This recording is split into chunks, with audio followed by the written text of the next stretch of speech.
And it is International Women's Day. I did mention at the top of the show this morning. We wanted to talk female participation in sport, some concerning levels and dropout rates, and I guess we wanted to discuss ways in which we can keep young girls involved in physical activity and sport in Ireland, especially. So delighted to be joined on the show this morning by Nora Stapleton, the former Irish international rugby player who is now the Women in Sport lead with Sport Ireland, and Benny Cullen, the Director of Research and Innovation at Sport Ireland as well. Good morning to you both. Thanks a million for taking the call from us this morning. I might start with you, Nora. Some of these figures are quite concerning. One of them in front of me: participation plummeting during adolescence. 7% of girls aged 14 to 15 getting the recommended physical activity levels. It is a bit of a worry, isn't it? It is, but I guess that's why, myself and Benny and others are working hard to try and use the research to work on what we can implement to change that trend. I think the stats that you read out there are probably from the Children's Sports Participation and Physical Activity Study, and Benny might mention that there's a new version of that coming out shortly where we might see some of those changes. But we know that teenage girls participate less in sport than boys. That's reality. It has been for a long time now. We know that females across age groups, not all age groups, in some, maybe the latter years, more women than men are active, but Benny can speak to that. But the work that we're doing, and the reason why I guess I'm in the role and why we have a Sport Ireland policy on women in sport is because we know that interventions are required and ways or funding, etc., that we can try and encourage, that we can motivate, and that we can create programs that teenage girls and others want to take part in. And that's today, we might hopefully talk about it. We're launching a new campaign called Her Moves, which we're really excited about, and that is targeting teenage girls and those who are important in their lives in a way to try and encourage and motivate them to be more active. So look, hopefully going forward we might start to change some of these trends, but certainly yes, they do participate less than boys, and it is an area that we need to focus on. I guess one of the reasons, Nora, for dropout rates being so high is sport maybe being seen as quote unquote unfeminine or uncool for young girls in their adolescent years. Is that something that's changing with the I guess rise of so many female role models in Irish sport? You've got the women's team heading to the World Cup, you've got Katie Taylor, Kelly Harrington, Leona Maguire. It just seems to be heading in the right direction, and surely those role models can only help. The role models are definitely doing, they're amazing, and we have some, women's sport, and particularly at a high performance level, our female athletes are doing just superbly well, and it's great to see. For teenage girls, look, they're going through so many changes, and being a teenager today is hard, and that's what they're telling us.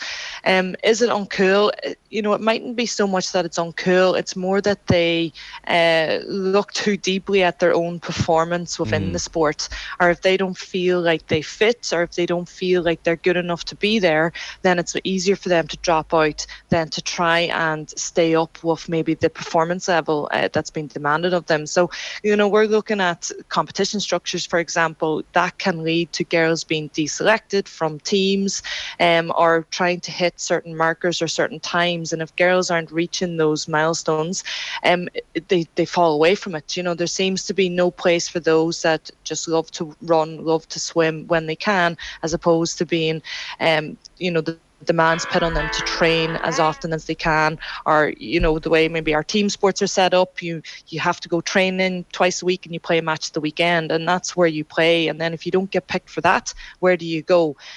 So these girls are telling us, like, look, we want to be, we love sport, they really do. They see the benefits of sports. Like, we shouldn't be telling them, oh, you must be play sports in order to be healthy, because they know all that.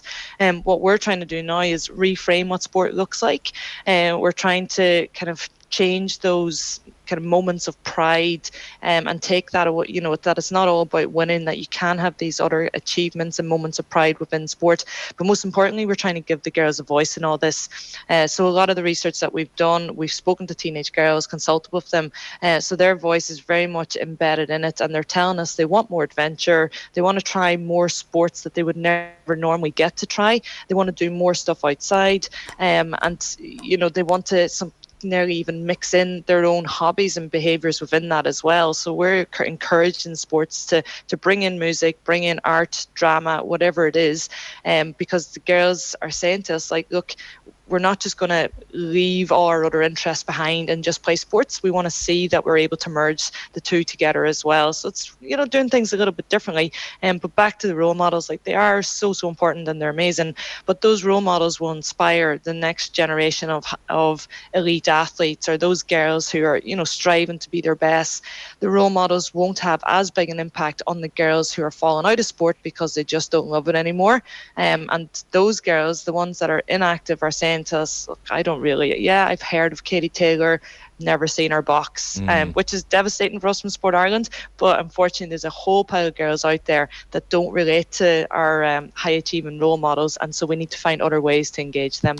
There is probably challenges, Nora, is there, like, for even boys and girls, for coaches to recognise the players that are either on the periphery or not getting game time, to really maximise their enjoyment and to make them feel that it's worthwhile, and to make them value their own worth, because that's probably, I guess that is a concern, where it's sad just to see people fall away that maybe don't realise their potential when there is latent potential there.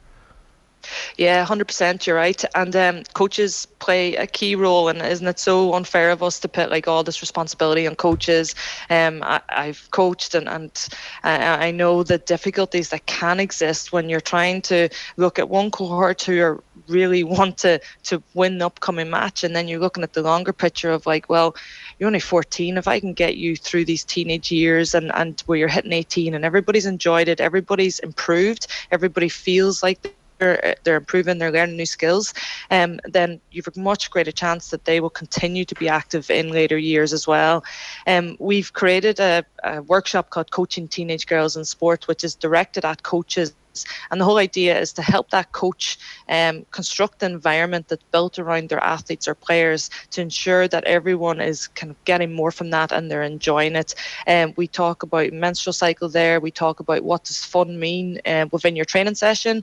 And it doesn't need to be, the maybe games that we thought, well, we only used to do those with the under sixes. It's not about that, but you can bring fun into your training session, and then it's the language that you use with the teenage girls is so important as well. So those Coaching Teenage Girls workshops have really taken off. We've run over 100 of them this year already. The local sports partnerships and the national governing bodies of sports would run those for their sports or for the community, and we're seeing over 1,000 coaches already go through that. And even so much so, Benny's unit and actually evaluated the course with the Camogie Association, and they went and they spoke to the coaches when they went back to the clubs to find out, well, what changes are you making within your Camogie club? And it was just amazing to hear the stories that were coming back, where they included the girls more in this, what they should be training on or what the session should look like, where they included the girls and like, look, we want to do trips away. What does that look like? Bring them to Camogie matches, bring them to other things where it's just about giving the girls a chance to be together and to bond as a team. So there's loads in this, and the coaches do have a huge part. The Her Moves campaign, which we're releasing, is targeting teenage girls, but I also said it was targeting that cohort around teenage girls who are important, and coaches are a big factor of that. So we see it as, with this campaign, how can we give coaches more tips and guidelines and just more information as to how they can retain those girls within their training group. And Benny, as Nora says, the numbers are thankfully starting to head in the right direction in terms of young girls' participation in sport in this country. One thing that struck me was the difference in the urban and rural divide, that how it might be easier for a young girl to stay involved with sport in a rural community, maybe because they stick to a certain limited number of the traditional sports as such. So that's quite a fascinating aspect to all this as well. Yeah, I think so. Yeah, and good morning, guys. Good to be here with you this morning. What we see really in the data is, unique experiences for every individual girl, and then them kind of, being grouped into kind of cohorts of the population across both urban and rural divide, but also socioeconomic status and ethnic background and things like that. So the experience is different for very different groups of girls. A piece of work we did with Nora in the teenage girls research was to build personas, of different types of girls who are living in different areas and what their experience is, so that we could really try and identify with what those girls are going through and the opportunities that are available to them and the challenges that they have. And so you're dead right, depending on the community they're in and the background that they're from, the opportunities that are available to them are very different. One of the heartening things we start to see coming out of the data is, small shifts in behaviour, which tend to be going in the right direction, albeit, especially for teenage girls, they're starting from quite a low bar. But we start to see some structural shifts which are really interesting. So girls are reporting a broader diversity of sporting opportunity, which we know is one of the things that they're feeding back to us in the focus groups. That they want multiple sports that they can try through those teenage years, experiment with, get different experiences. And we'd often use the term, there's a sport for everyone out there. So if the first one isn't for you, don't give up, keep going. And it's up to society, it's up to Sport Ireland, national governing bodies, coaches, to ensure that those girls are being handed on, that they're getting that broad diversity of experience. So we start to see that coming out through the data, and so that's quite heartening. It's interesting as well, Benny. Like I even noticed on Nora's Twitter, I think she had shared one of the sports social ball. So this is a lovely idea to kind of re-engage young girls in a sport like basketball, but it's less competitive, and it's a model I think that would keep young girls involved. So the focus being on fun, which sounds like an obvious thing to say, and a clear, obvious way to keep young girls involved, but implementing methods to keep young girls involved in big sports and the main sports in this country, but making it more fun is probably one of the more obvious solutions here. Yeah, I think so. And Johnny was touching on it there earlier on. I think a lot of the challenges that teenage girls are facing, teenage boys are, facing some of them as well. But that space of social participation is quite interesting. And we see it, we see it at macro scale in the data. We've pretty much parity of participation in primary school, not a million miles off it. And then in the teenage years, the girls really start to drop out much earlier than the boys. The boys do drop out later on. So we're in here scratching our heads, in terms of policy and strategy that could maybe help to address that. And I think this idea of social participation is a big, big driver, especially in teenage girls. And I think some of the models that we tend to come at with sport, some of the language we've started to use here in the office, is we've this competition by default model of sport. As kids transition from primary school to secondary school, if you're going to play one of the big sports, the default is you're playing to compete. And what we notice when we do these focus groups and individual interviews with teenagers, we see is, there are less and less of them interested in that competition by default in that transitionary period.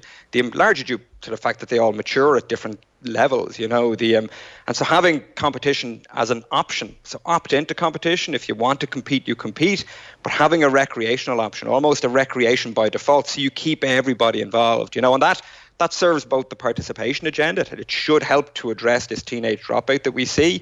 It's not a silver bullet, but I think it could be a component.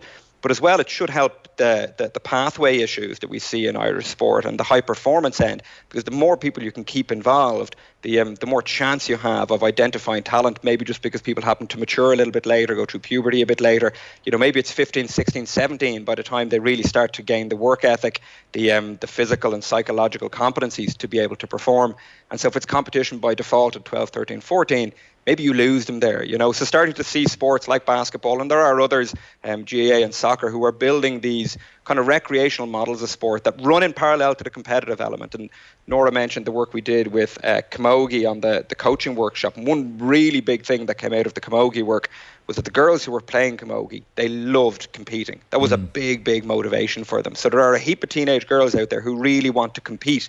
So it's not a question of, we don't need the competition version, we just need the recreational version. It's more of, it's the idea is to try and have these dual pathways that work alongside each other, so that those who want to compete can get in there, take part, and those who want to play for recreation don't feel ostracised. They're part of the same family, they're part of the same community. I guess as well, Benny, a lot of kids at that age, they're going to be developing addiction to their phone anyway, for one thing. And this is, how much is on the schools then to say, well, we really have to provide a few hours a week here to students to do physical exercise as much as anything, get away from their phone, get outside, do something, or is that asking too much of the schools? Yeah, like we do a good bit of work with the Department of Education. We do a good bit of work with active school flags. Schools are chock-a-block busy, but they play their role. So, and the approach we tend to take at it is, what we call a systems approach or a whole society approach, where we go, okay, everybody's got a role to play here, to try and ensure the kids stay active, and from our end that they start and maintain sports participation, especially teenage girls. So you've got, community sport, you've got school sport, extracurricular sport in school, you've got PE, the kind of curriculum element of being physically active, you've got elements of active travel and infrastructure that's there. But also, local authorities play a huge role in this, and we're working with them to develop local sports plans to improve the sporting infrastructure that's available. We were having a good chat earlier on with another colleague. Like back in the day, I know I grew up in the 80s, we used to play curbs and heads and volleys with jumpers out in the park. I think a child's, especially a teenager's, expectation of what sporting infrastructure should be and what the experience should be maybe means that, that idea of doing curbs and playing around jumpers just doesn't meet their expectation of what society should look like nowadays. And so we're having great conversations with some of the local authorities about, building small-scale sporting infrastructure, get the kids back out in the parks, but they won't play the way we used to play in the 80s. So it's trying to update the infrastructure in that space. So it's to answer your question there, Johnny, you can't lump it all on the schools. It's everybody's got to play their part here and it's trying to coordinate that action to address especially this dropout of teenage girls. Just to kind of, comment on some of the work that Nora's doing. This teenage girl space is critical in terms of national sports policy. So what we see is, good parity of participation in primary school. We're not far off that. And then we get this big drop off in the teenage years, especially amongst girls. And it takes, 2 or 3 decades for that gap to catch back up again. And for women, when they get a little bit older, start participating in sport, physical activity to the same rate as men. So if we can reduce that gap in the teenage years, the national sports policy has this ambition of parity of participation across both genders. That teenage gap is critical to achieving that. So the kind of work that Nora's doing with the national governing bodies of sport, some of the initiatives that you mentioned there, Shane, that's a real critical focus for national sports policy. Final word to you, Nora. And look, I know I'm kind of lumping the phrase teenage girls out there. There are girls who are at different levels of engagement. Some could be engaged in sport a little bit and maybe fell away from it. Some might be completely disinterested completely. So I just wanted to make that point as well, that not every teenage girl is in the same boat here. But that point that Benny makes as well about having the infrastructure and just awareness for young girls as well, that there are options for different sports out there and that they're not all competitive, is so important as well. Yeah, definitely, and that's what this new campaign is about, Her Move. So anybody listening, I encourage you to pick up your phone and have a look on Instagram, Twitter, Facebook, and TikTok. It'll be the first time that Sport Ireland will be on TikTok, and Her Moves is the channel that we'll be using there, because look, let's face it, that's where the girls are and we want to speak to them. The campaign is about introducing new activities, new opportunities, and really opening their eyes to what's there, away from maybe some of the sports that they would normally be introduced to in school or in the community.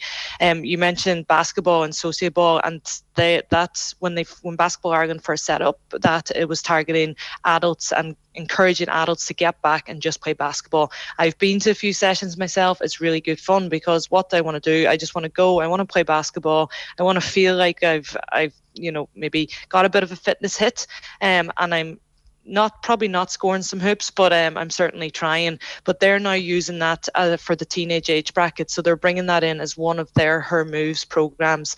And we've a couple of other sports that are kind of the early adopters to this as well. So you'll see table tennis, they're doing ping pong art, so that's where I mentioned this, merging of sport and other activities.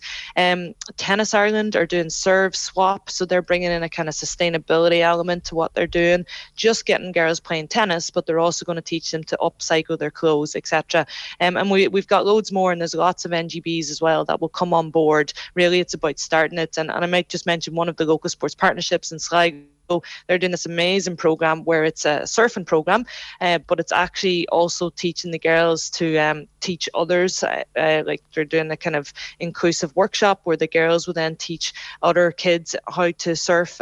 They'll also do beach cleanups and things like that. So it's really, these programs are bringing much more to the program than just sport. And eventually, as we build our website, the hermoves.ie website, we'll have all these opportunities on there. So a girl can go on, or her parent, our guardian, our teacher, our coach can go onto the website and see some of these other opportunities that exist. And we know that there won't be a programme for every single girl in Ireland. It's more about inspiring and encouraging them to try some of these other sports that they might not have thought to try before. So we're really excited about it, and it's great to be able to share today and to talk just about this, this whole area of teenage girls dropout, and that, as Benny said, it is a systems-wide approach. Everybody's responsible, and certainly that's what we're trying to do here in Sport Ireland, to bring everyone on board through a campaign such as Her Moves. Absolutely. hermoves.ie, as Nora said, and International Women's Day. What better day to go and check it out? Nora, Benny, thanks a million for your time this morning.